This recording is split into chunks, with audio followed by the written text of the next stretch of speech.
इस बार पाकिस्तानी आतंकी संगठनों की नजर भारत नेपाल सीमा पर है। हाल ही में खुफिया एजेंसियों और शीर्ष सुरक्षा अधिकारियों ने चेतावनी दी है कि पाकिस्तान समर्थित आतंकी संगठन नेपाल के रास्ते भारत में घुसपैठ की योजना बना रहे हैं।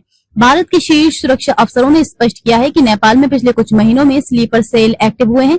ये आतंकी न केवल नेपाल की धरती का इस्तेमाल ठिकाने के रूप में कर रहे हैं, बल्कि वहीं से भारत में प्रवेश की कोशिश भी कर रहे हैं। भारत और नेपाल के बीच खुली सीमा को आतंकी अपनी योजना के लिए सबसे कम जोखिम वाला मार्ग मानते हैं। करीब 1700 किलोमीटर लंबी ये अक्सर मानवीय और व्यापारिक गतिविधियों के लिए उपयोग में लाई जाती है, लेकिन ये खुलापन अब खतरा बनता जा रहा है।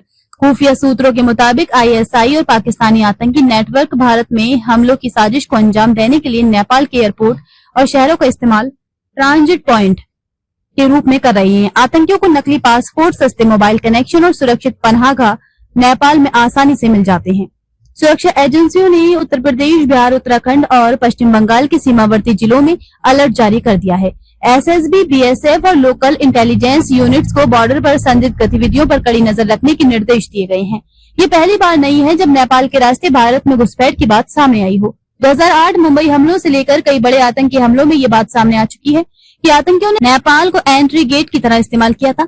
इस बार खास बात यह है कि आतंकी संगठनों की फोकस रणनीति सीमावर्ती ग्रामीण इलाकों में स्थानीय नेटवर्क बनाकर भारत में स्लीपर सेल एक्टिव करने की है। ये भारत की आंतरिक सुरक्षा के लिए गंभीर खतरे की घंटी है। देश की सीमाएं सिर्फ भौगोलिक नहीं, रणनीतिक भी होती हैं। नेपाल जैसे मित्र राष्ट्र की धरती का दुरुपयोग अगर नहीं रोका गया तो ये भारत की सुरक्षा नीति के लिए एक नई चुनौती बन सकता है। जरूरत है सतर्कता, सहयोग और तकनीकी निगरानी की, ताकि दुश्मन का मंसूबा सीमा पार ही दब जाए।